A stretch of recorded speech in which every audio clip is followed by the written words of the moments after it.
Societal expectations associated for guilt with me might be that I should be home all of the time because I am a mom of 3 kids. With that type of bad guilt, you need to acknowledge it and let it go. Realize that it's a completely wasted emotion and it's actually holding you back.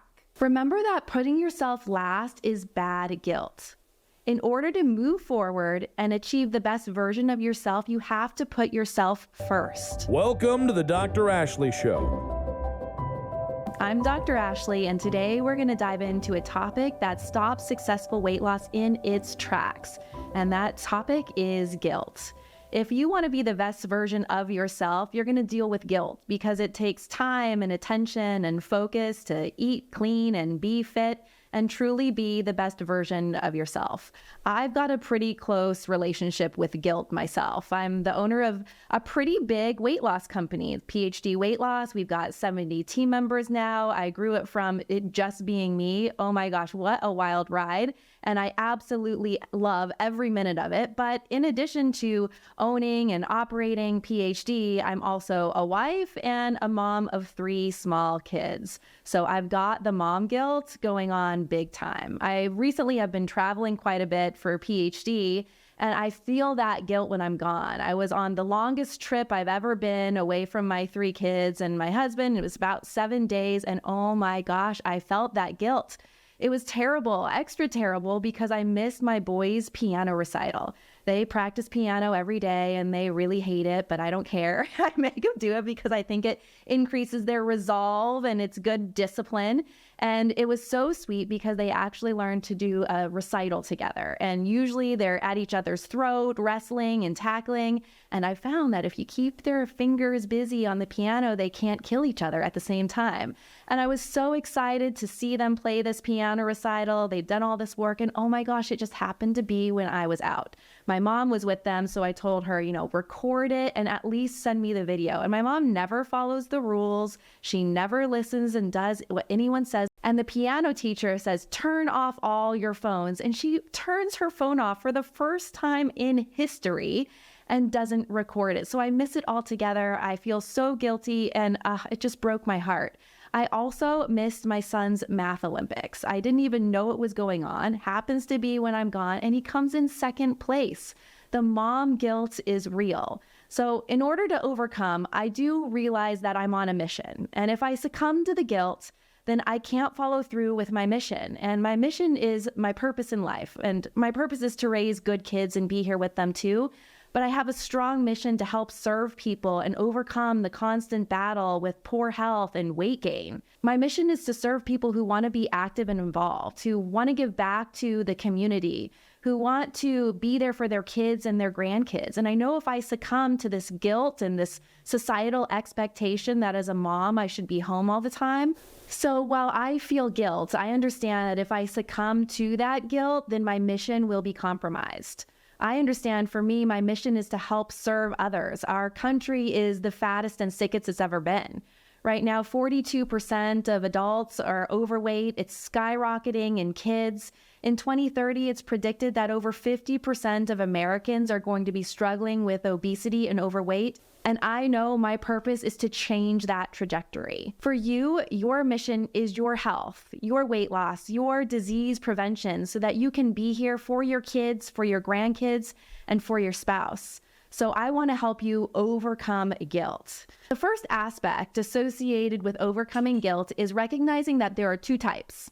The first type of guilt is bad guilt, and the second type is good guilt. Good guilt is the type of guilt that puts you back into alignment.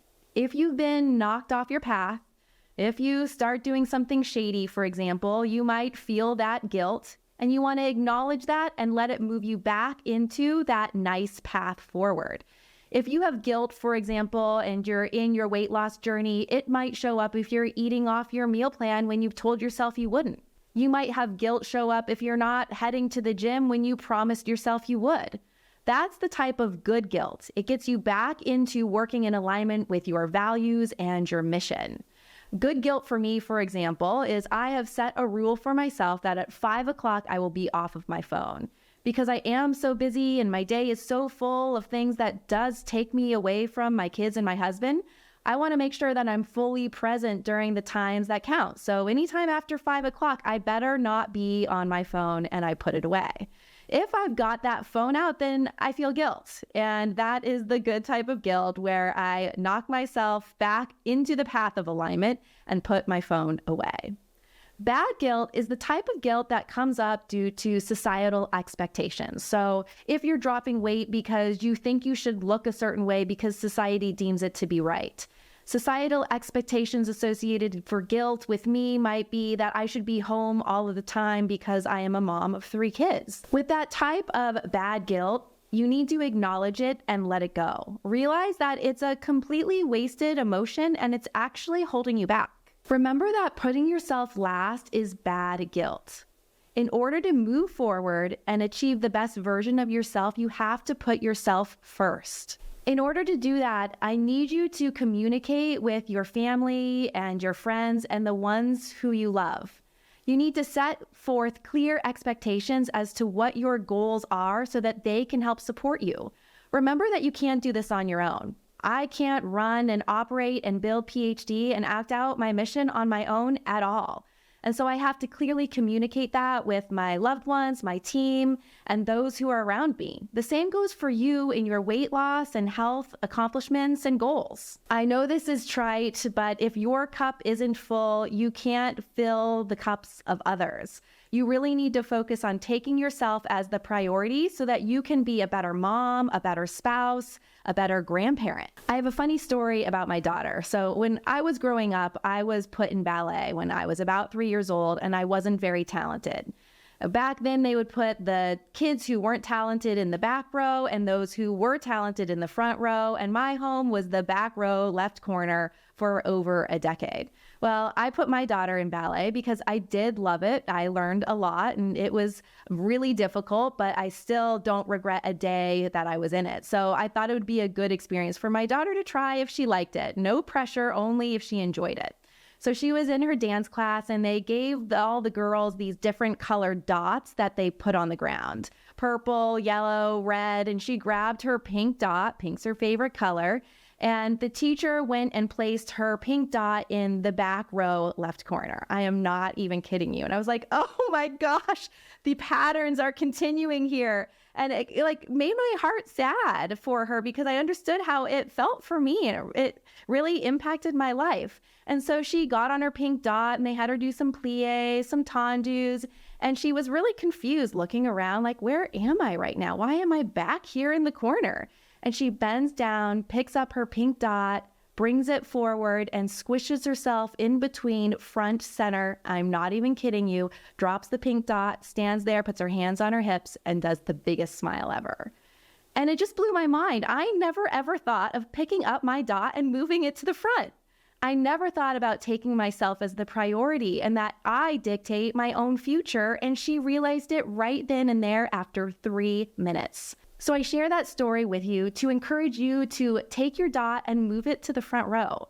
Take yourself as the priority and recognize if the guilt that you're experiencing is the good guilt that keeps you on the trajectory moving forward in alignment with your values and helps you become the best version of yourself, or if it's the bad guilt that's holding you back. That's just a wasted emotion, wasting your time and your energy. I hope you enjoyed this episode. If you're watching this on Spotify or some kind of podcast platform, please subscribe and leave a review. If you're watching this on YouTube, then please subscribe as well and leave a comment below. I'm the one who reads them and responds to them. Please, let's have a dialogue and include any kind of topics that you want me to focus on here, and I'll definitely do an episode on it. Thank you so much for your time, and I hope to catch you on the next episode. Remember that you can make a change for the rest of your life, and simply because you want to.